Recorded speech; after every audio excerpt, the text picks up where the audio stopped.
Child की नाम कॉन्गिटी है, उसकी एज 5 ईयर्स, डायग्नोसिस ASD। तो कॉन्गिटी को आई कॉन्टेक्ट इतना अच्छा से नहीं था और उसका हमेशा डिस्ट्रैक्शन होता था। तो अब उसके साथ हम आई नोट एक्टिविटी करने लगता है तो वो अच्छा से नहीं करता है, इधर उधर देखता है।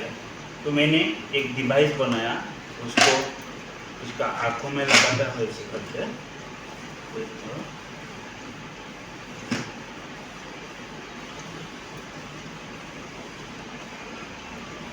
यही सर। तो लगाने के बाद उसका वो दूसरा जगह पे नहीं दे सकता है, जहाँ पे उसको एक्टिविटी जहाँ देता है वहाँ पे ही ध्यान देके वो अच्छे से करने लगता है। तो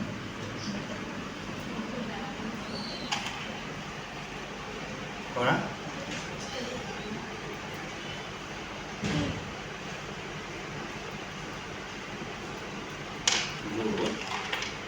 तो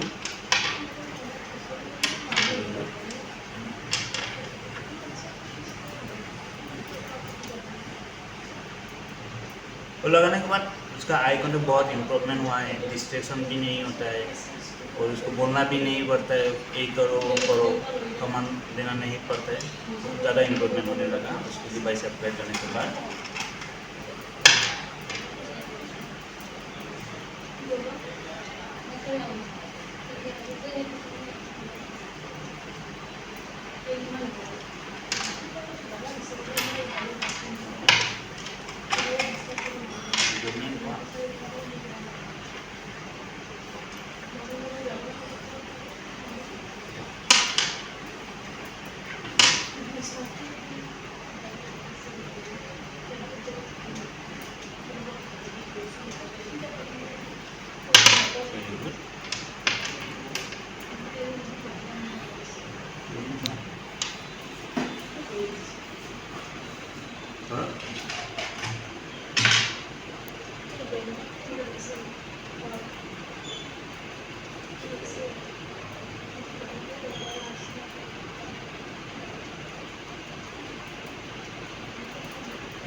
Break Free Solutions, brought to you by Project Discovery, supported by Enable India and Google.